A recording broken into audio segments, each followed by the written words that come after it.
সকলে মহাব্বতের সহিত জবান ছেড়ে সোনার মদিনায় নবীজির প্রতি দুরূদ শরীফ পাঠাই।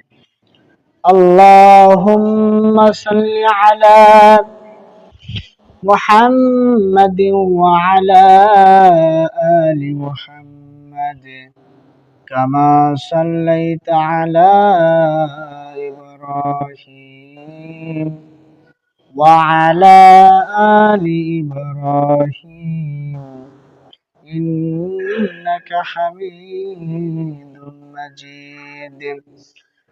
আল্লাহুম্মা বারিক আলা মুহাম্মাদিন ওয়া আলা আলি মুহাম্মাদ কামা বারাকতা আলা ইব্রাহিম ওয়া আলা আলি ইব্রাহিম ইন্নাকা হামিদুম মাজিদ। সাদাকাল্লাহু মাওলানাল আযীম ওয়া সাদাকা রাসূলুহুন নাবিয়্যুল কারীম ওয়া নাহনু আলা যালিকা মিনাশ Shahdeen wash শাকিরিন walhamdulillahi rabbil alamin। আলহামদুলিল্লাহ সুম্মা আলহামদুলিল্লাহ। মুহতারাম মুকাররম কাবিল ইহতারাম হযরত মুসল্লিয়ানে কিরাম, আল্লাহ পাকের আলিশান দরবারে লাখো কোটি শুকরিয়া যে মহান মালিক আমাকে আপনাকে মায়া করে পছন্দ করে ভালোবেসে প্রচন্ড গরমের মধ্যেও আল্লাহ পাকের ঘর মসজিদে আসার বসার তৌফিক দান করছেন। এজন্য আমরা সকলেই জবান ছেড়ে অন্তরস্থল থেকে সেই মালিকের দরবারে কালিমাত শুকর পড়ি, সকলে বলি আলহামদুলিল্লাহ। এবং কিছু দিনই কথা বলা শোনার তৌফিক দান করেছেন, এজন্য আবারও দিল থেকে শুকরিয়া আদায় করি, সকলে বলি আলহামদুলিল্লাহ। তো সম্মানিত উপস্থিতি, আমাদের আলোচনা চলতেছিল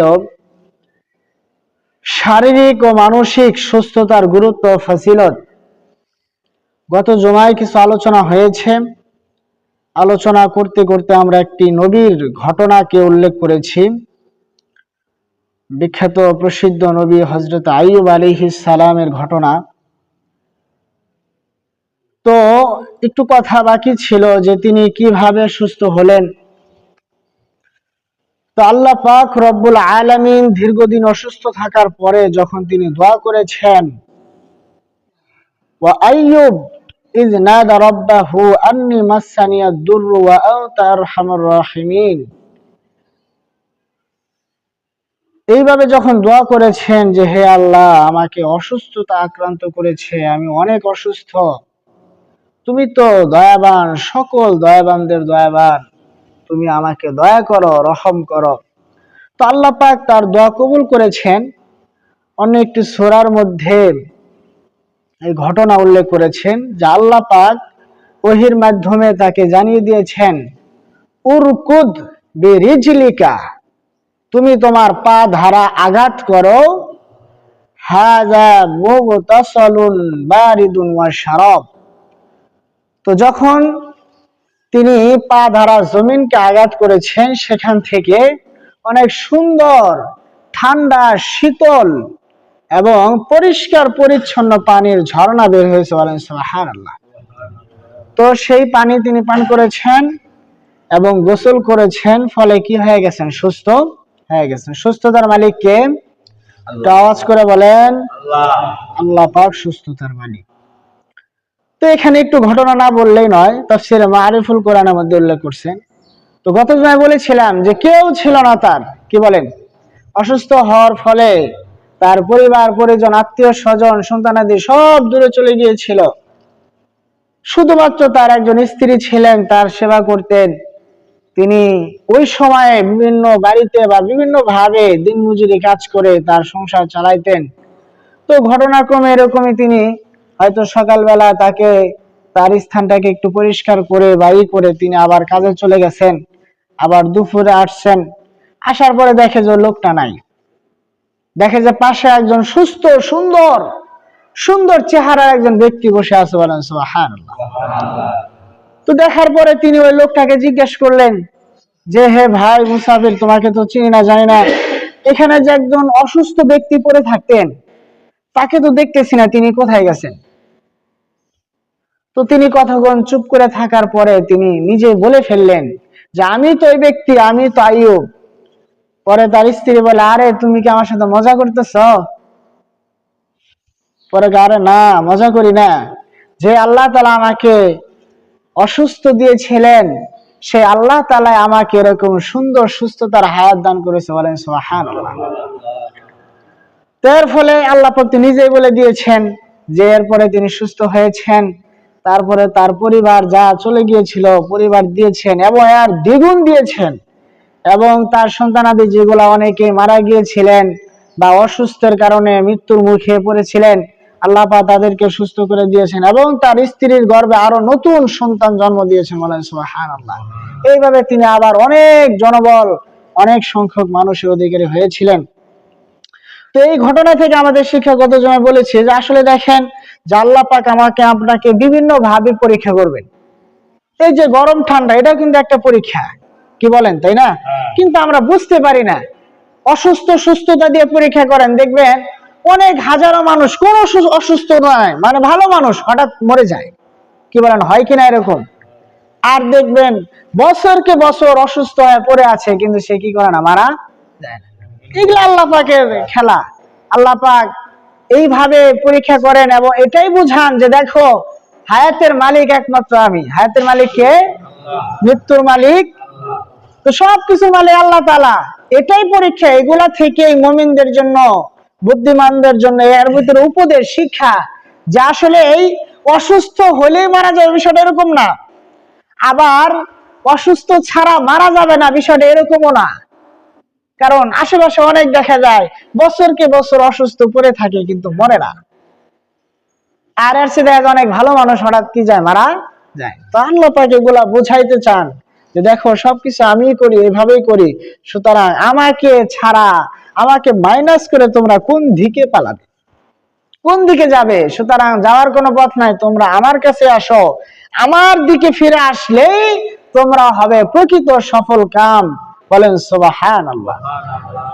তো যাই হোক, আজকে আমি প্রায় 3-4টা সূরা থেকে 8টা আয়াত আপনাদের সামনে তেলাওয়াত করব এবং কিছু হাদিসও থাকবে, হয়তো আজকে সুযোগ হবে না, আগামী জুমায় আমাদের এই যে আলোচনা মানসিক এবং শারীরিক সুস্থতার গুরুত্ব ফজিলত, এটা শেষ করে দিবেন ইনশাআল্লাহ। তো দেখেন আল্লাহ পাক বানিয়েছেন আমাকে আপনাকে, এবং আমি আপনি কিভাবে চলবো আল্লাহ পাকই এর একটা নীতিমালা দিয়েছেন। বলেন সুবহানাল্লাহ। প্রত্যেকটা ফ্যাক্টরিতে বা যে যেটা বানায়, যেটা তৈরি করে, একটা গাড়ির ফ্যাক্টরি গাড়ি বানায়, ওটার একটা ফর্মুলা থাকে না, নীতিমালা থাকে কিনা, যেটাকে এইভাবে চালাইতে হবে, এতদিন পরে এটা চেঞ্জ করতে হবে। তাহলে এগুলা দেওয়ার উদ্দেশ্য হলো জিনিসটা যেন ভালো থাকে। জিনিসটা কি থাকে? ভালো থাকে। তো আল্লাহ পাক আমাকে আপনাকে বানিয়েছেন এবং আমি আপনি যে সুস্থ ভালো মানুষ সারা জীবন সুস্থ থাকবে না, বাকি একজন মানুষ সুস্থ থাকার জন্য তার যে করণীয় বা বর্জনীয়, আমি এখন সুস্থ আছি, আমার সুস্থতা ঠিক থাকবে কিভাবে, এটারও তো একটা নিয়ম আছে। এই জন্য অনেকটা এর মধ্যে আছে, আমি গত সময় বলেছিলাম ইব্রাহিম আলাইহিস সালামের একটা কথা, তিনি বলেন ওয়াইজা মারিতু ফাহুয়া ইয়াশফিন, আমি যখন অসুস্থ হই তখন তিনি আমাকে সুস্থতা দান করেন, অর্থাৎ আল্লাহ তাআলা। বলেন সুবহানাল্লাহ। এখান থেকে মুফাসসিরিনে কেরাম লিখেছেন, দেখেন ইব্রাহিম আলাইহিস সালাম কিভাবে বলেছেন, যখন আমি অসুস্থ হই তখন সুস্থ হয়ে দেয় কে? আল্লাহ তাআলা।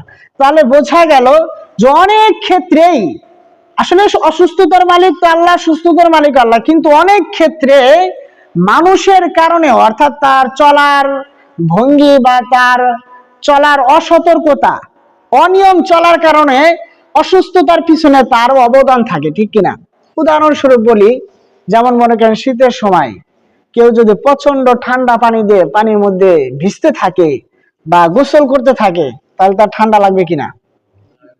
ঠান্ডা লাগবে না। মানে এই যে এখানে যে তার যে ঠান্ডা জ্বর হওয়া, আসলে প্রকৃত তো শক্তি আল্লাহ তাআলার। আল্লাহ পাক যদি যেমন আগুনের শক্তি মৌলিক ভাবে পুরানো, এই শক্তি এর মধ্যে কে দিয়েছেন? আওয়াজ করে বলেন আল্লাহ। আগুনের স্বাভাবিক শক্তি তার যে এই বৈশিষ্ট্য, সে পুড়ে ফেলবে, কিন্তু যদি আল্লাহ পাকের হুকুম হয় যে তুমি পুড়বে না, তাহলে সে আগুন পুড়াইতে পারবে না।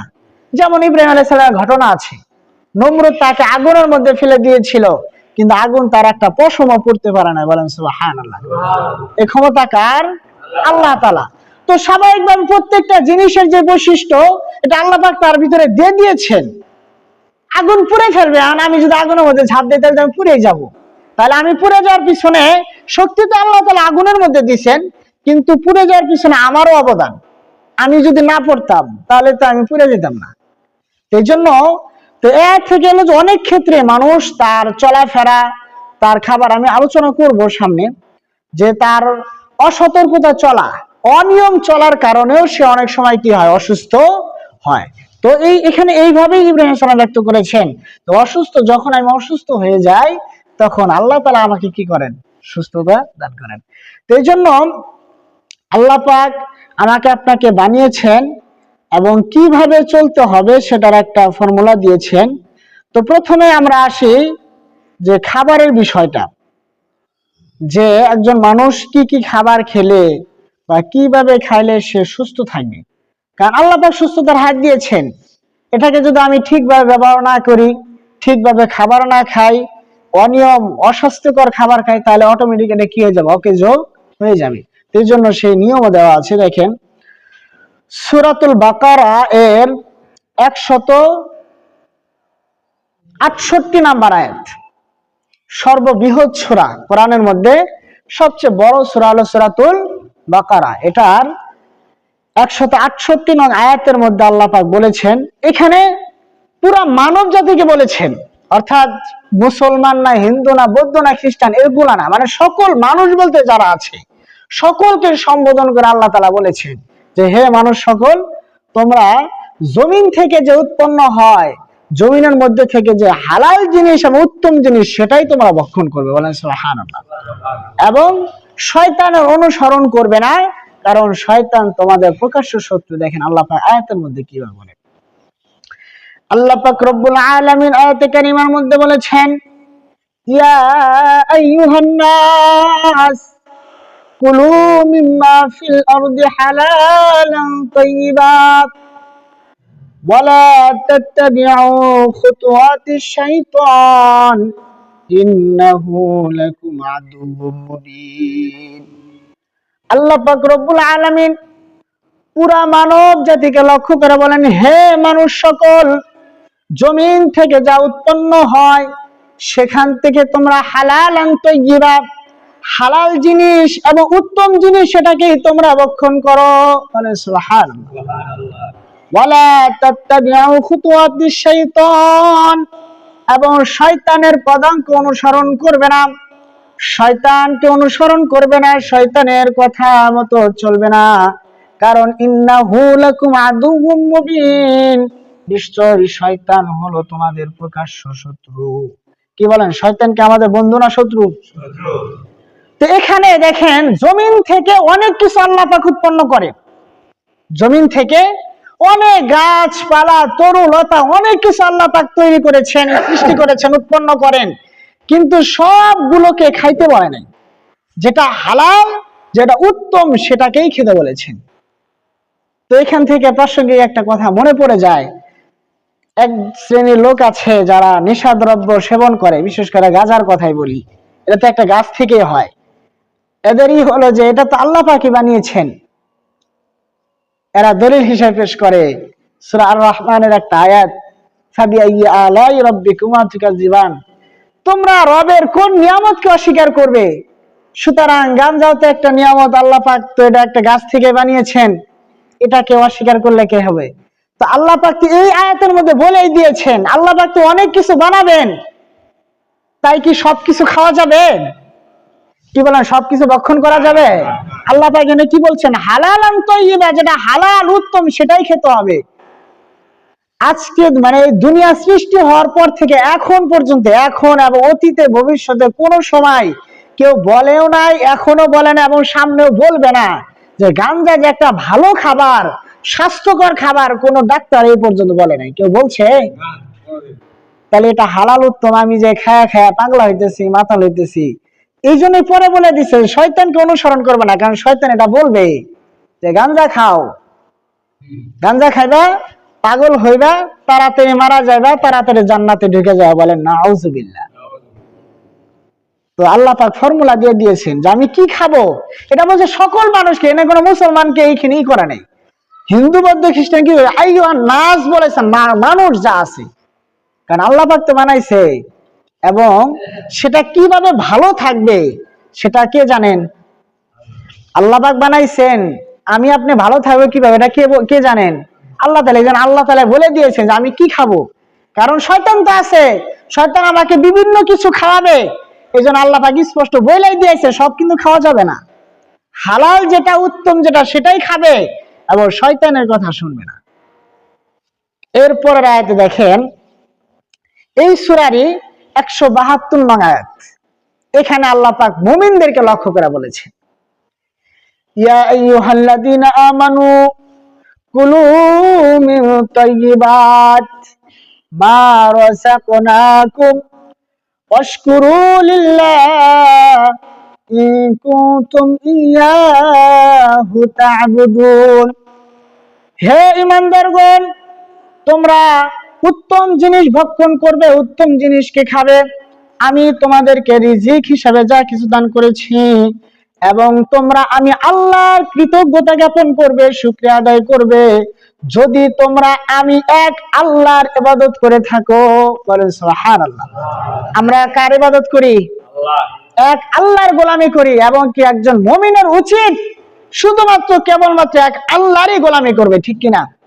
তো এখানে মুমিনদেরকে উল্লেখ করে বলছে, হে ঈমানদারগণ, আমি তোমাদেরকে রিজিক হিসেবে যা কিছু দিয়েছি সেখান থেকে উত্তম জিনিসকে খেতে হবে, যেটা তোমার স্বাস্থ্যের জন্য ভালো, যেটা রুচিসম্মত, এরকম ভালো খাবার তোমার ভক্ষণ করতে হবে।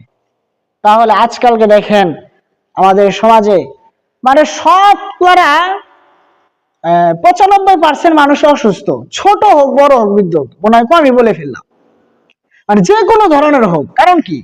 খাবারের অনিয়ম, মানে খাবার মানে কোনটা খাওয়া যাবে কোনটা খাওয়া যাবে না কোনো ভেদাভেদ নেই, যখন যা মনে চাচ্ছে সেটাই ভক্ষণ করতেছে। এটুকু চিন্তা না যায় এটা আমার শরীরের জন্য ভালো কিনা, মনে চাচ্ছে বা তার খাইতে